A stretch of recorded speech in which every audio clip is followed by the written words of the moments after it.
Golfers, get ready. David here with Shoot for Par. Welcome back to the channel. Today is kind of bittersweet for me with this video. I've got Justin at the helm. Today is a club change. So for my What's in the Bag 2025, we are officially rocking the T350s. And a lot of questions come up as to why I have turned away from the black Gen 6 PXGs. So we're going to cover that today, but initially what I can tell you is PXGs have been phenomenal. They're performing well. There are a couple of specifications with the clubs that over time I've decided that I've disagreed with. So I think that's why I elected to change brands and go with the Titleist 350. I do have the Pro V1 on the deck. Justin is also rocking some Titleist. I believe you got the Titleist. I went to the T200. T200. So we're on the T series. I'm going to hit a couple shots with the PXG Gen 6 just so you can see what my numbers are with the 7-iron. And then we're going to move to the T350. I assert to you golfers, I have not hit these clubs. They've sat with the wrappers on for about 2 weeks as I waited for the whole bag to come in before I elected to hit any of them. So we're going to get started. The PXGs do have the Jumbo Max grips, the standard Jumbo Max. So I do like the way that the grips feel. And that was for me to be able to kind of stall my wrists and just complement my fade. So we're going to see here.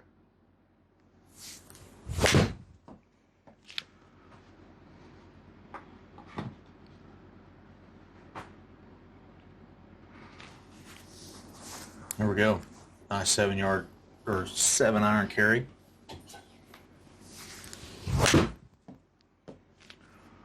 And I would say that that is likely my shot shape right there. Yep. I do like to attack the greens with a 7-iron, and I like to do it in a fade.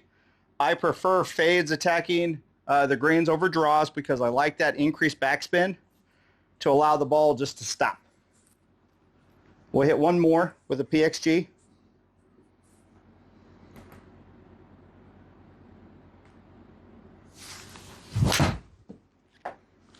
And again, more of the same. So one of the reasons, specification-wise, that I just wasn't a fan of the PXGs, when I got fitted, similar to what you're seeing right now, I was very fade biased that day. For whatever reason, I could not hit a draw. So these clubs are bent 2 degrees upright. And then because I had mentioned to the club fitter that I wanted them to have a little bit more backspin, they went 2 degrees weak. So I elected to go to the T350s because the T-Series lineup, with the 350s specifically, you get a higher launch angle in the apex, which would result in a higher descent angle. That higher descent angle should equate to more backspin to be able to stop on the green. So essentially I'm getting my 2 degrees weak out of the T350s without losing distance. Okay? And so far, I mean, my numbers are right where they need to be. Mm-hmm. Yeah, good descent angle at 47. The look of the T350s are phenomenal. The T250s were also an option. I elected, based off of my age and the fact I'm not getting any younger, to go with the bigger face. That's just a personal preference. Looking down here at the club, it looks phenomenal. Again, not sticking with the black certainly changed some things too. Go ahead and click the Titleist 350, Justin. First time, let's see.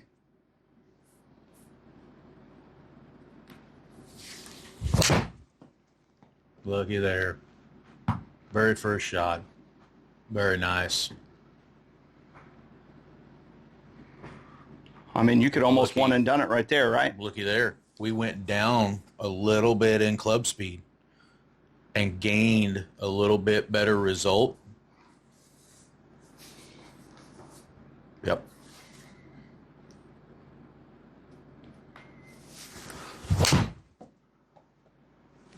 I just love the apex. Yes. Look how tight that dispersion is right there. 2 shots right on top of one another. And again, golfers, this is the first time I've hit this club. Like, I don't know it from Adam. I didn't spend like a range session getting familiar with it. These are my first two shots. And there, I mean, that one wasn't even a center strike.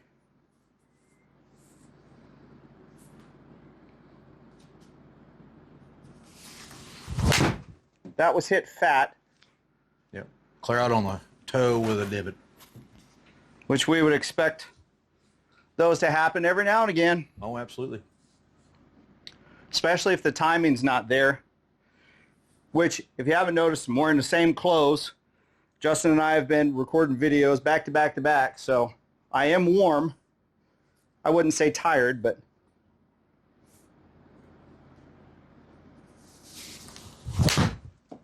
look at there. a little fat.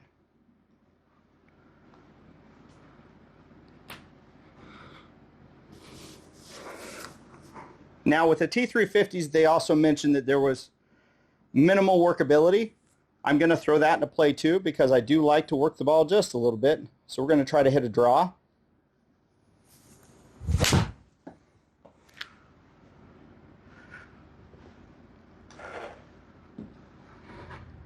A little bit more out to the right than what I would like.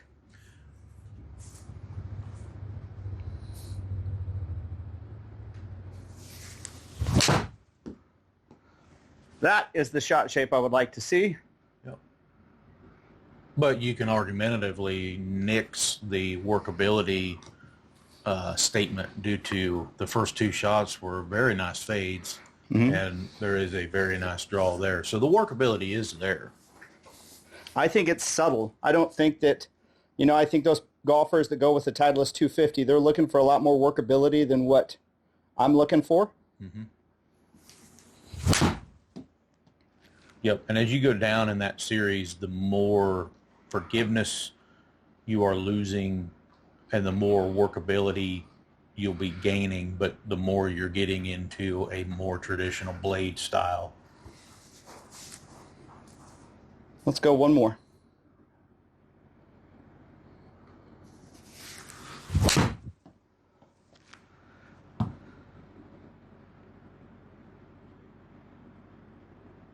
Very nice.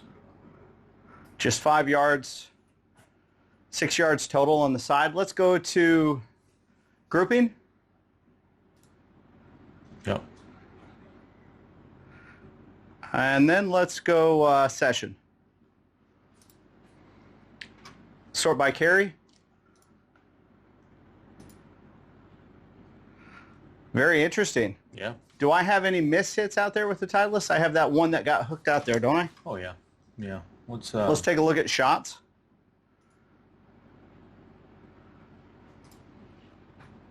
And then, yeah, is there anything that's out of sorts there? I don't see anything, do you? I mean, those two 144s, Yeah.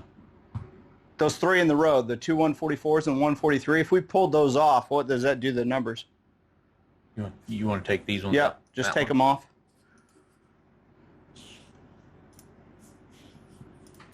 And then that 143, do the same thing. Okay, let's see what that does. Golfer, certainly not trying to skew numbers to put myself in a better position for the... Okay, now let's look at the PXG 7's numbers. Anything there that's under, and there's just that 158. Let's get that 158 out of play. Down to the bottom for the edit. Yep. There we go. Okay, I'll hit one more with the PXG just so we can... Yeah, give me a few more with that. Give me two more. Two more? Yep, two more. Okay, you put me back on the range? Yep.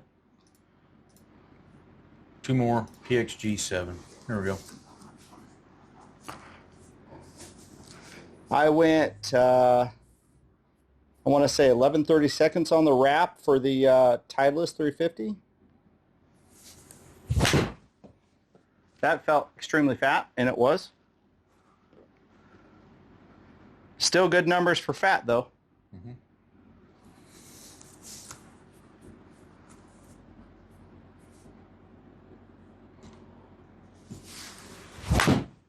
And that one was a little thin.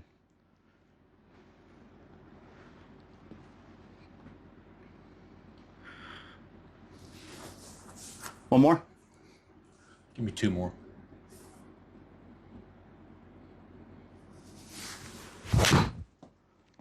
There we go.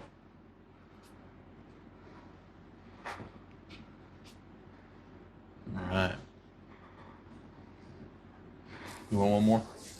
Yeah, give me one more.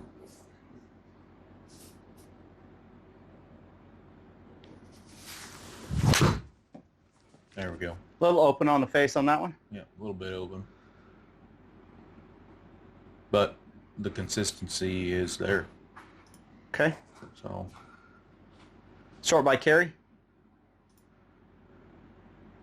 Still. And then there's there a miss hit in the 7-iron for the PXG? Yeah, let me go to... That last one, yeah, 146. Yep. Let's get that off the... Take that 146 out. And we'll take the 150 out. Okay. All right. Now. Still. And I think that's a better representation of what we're dealing with. So golfers, for every degree of loft that we have, is about 2.2 yards in between. So theoretically, when club fitters are building clubs, there's 2 yards per degree of loft. Most clubs have 4-yard or 4-degree increments, which equates to 8 to 12 yards difference between clubs. So I think that the PXGs, if they were back to standard, I think the numbers would be comparable, right? Because we would be adding, 8 yards to the carry. Yep. Right? So we add 8 yards and we'd be sitting at about 174. You'd be 174. Right. Yep, you'd be right there. Smash factor wise, on average, I hit the 350s better as far as the center of the face. Why would that be? Well, the easy answer is the Titleist 350s face is bigger, much bigger than the Gen 6s. How did it feel compared to the Gen 6? They both feel effortless. On the miss hits, I do feel a little bit more in the PXGs. However, when we're talking grips, like the Titleist 360 standard grips, like I said, I had build-up tape built on them. They're nowhere near the width of the standard Jumbo Maxes. Nowhere near. They're much smaller. Yep. So I would equate that I have a little bit more maybe draw bias as far as my wrists rolling through the swing. But being that the fade is my stock standard shot, as you saw, it's easy for me to stall my wrist through the swing and not have to worry about it and bring the ball back online. Right. So overall, let's go back to the range. And then go to the Titleist. Overall, I'm not disappointed. Actually, let's go back to session and check apex, because that was one of the reasons why I wanted to switch. 6 yards higher. Yep. Or 6 feet. 6 feet. 6 feet higher on average with a higher flight time. With a 1 degree increase in descent angle.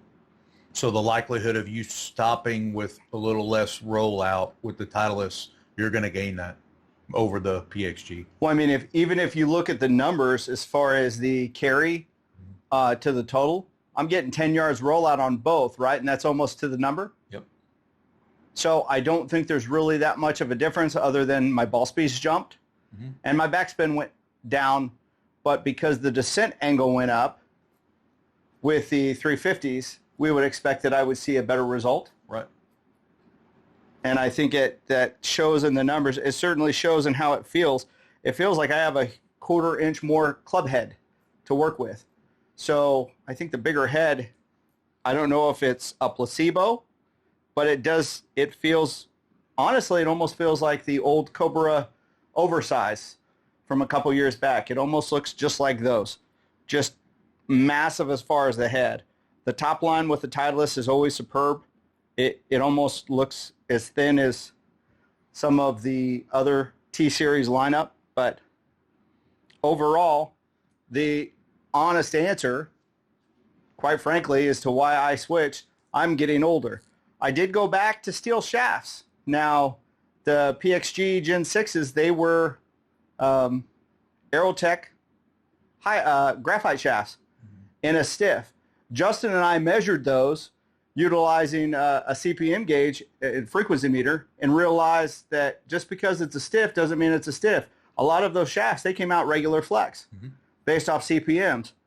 Right now, I am rocking the KBS Tour in a stiff, and it is a stiff. If not, some of the lower clubs on the T350 were also going into extra stiff. Go ahead. Let me grab mine, and you can compare it to the T200.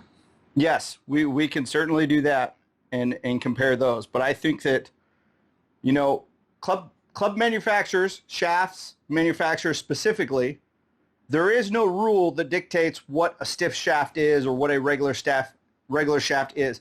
They're across the board as far as what they determine as stiff or regular flex. So one person's or one group organization's stiff flex could be another organization's regular flex. This is one of the reasons why when we are building custom clubs, we're building to CPMs, we're building to swing weights, we're building to overall weight, and quite frankly and honestly, one aspect that is rarely considered, I'm fitting the club to what is most comfortable to the golfer, because if they're not comfortable with it, they're certainly not confident, and then they're just going to hit the club poorly anyway.